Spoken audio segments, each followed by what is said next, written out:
Here's a look at the necessary special tools needed for dismantling and mounting the big end bearing caps. All of these tools are delivered standard with the engine. Turn the crank of the particular cylinder in bottom dead center position. This is the best position to place hydraulic jacks.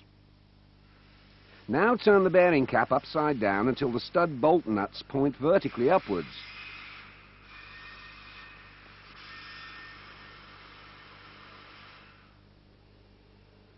Then place both the jacks on the stud bolts at the same time, so that the weight of the jacks is divided uniformly and the caps remain in balance.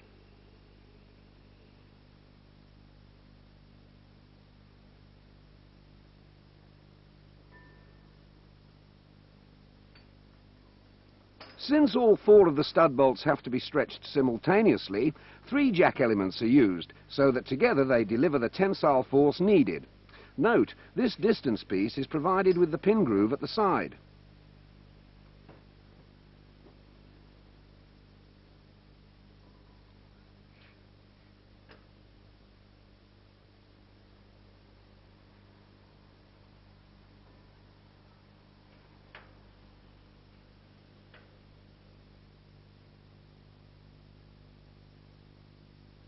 Every jack element has a separate coupling for oil supply. As soon as the jacks are connected to the hydraulic pump, the nuts of the jacks are turned tight with a hook spanner. This is in order to prevent the jack reaching its maximum stroke. Then turn back the 4 nuts half a turn.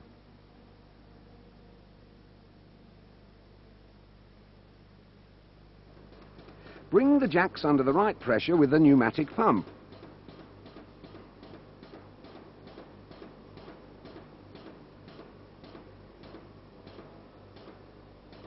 Check at which pressure the nuts come loose and turn back the nuts sufficiently.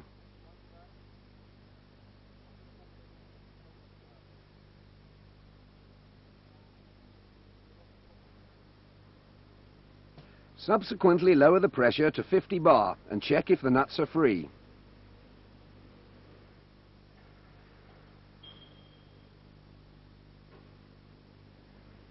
When they are, release the pressure completely. Remove the jacks and turn the relevant crank in top dead center position. When turning, be sure that the bolts of the bearing block point downward to prevent them from getting stuck in the engine block. To place the slide, the bearing block has to rotate 90 degrees around the shaft so that the nuts from the lower bearing cap point to the exhaust side of the engine. Subsequently fix the slide to the purpose-fitted supports on both sides of the engine block. The supports take care of the positioning and securing of the slide. Now turn the crank carefully 60 degrees through top dead center towards the exhaust side. Place at camshaft side the carrier under the upper bearing cap.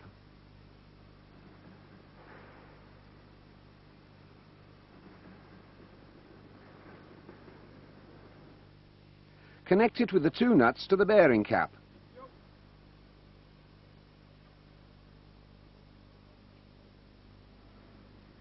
Now first remove at exhaust side the 2 lower nuts of the bearing cap in such a way that the second carrier can be mounted. Pull up the blocking pin when the carriers are moved inside.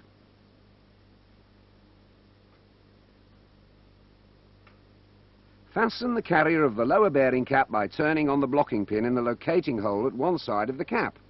During mounting of these carriers, it is possible and sometimes necessary to turn the crankshaft a little bit. Always do this with the manual control of the turning gear device. When also the upper nuts have been removed, both the bearing caps can be pulled out.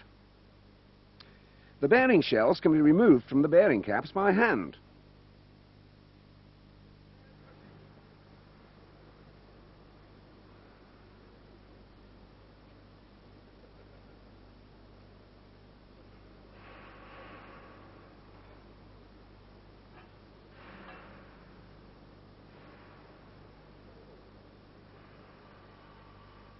Wrap up the shaft with a piece of rubber for protection and closing of the lubrication oil channels in the crankshaft.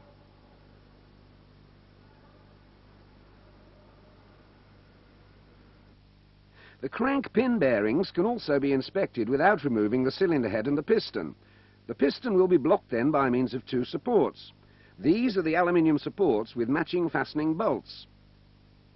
They are both placed through the crankcase door and mounted at the bottom side of the cylinder liner with the delivered bolts.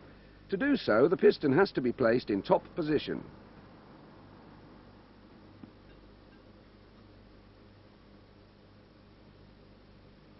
Subsequently, remove the already loosened nuts of the connecting rod foot.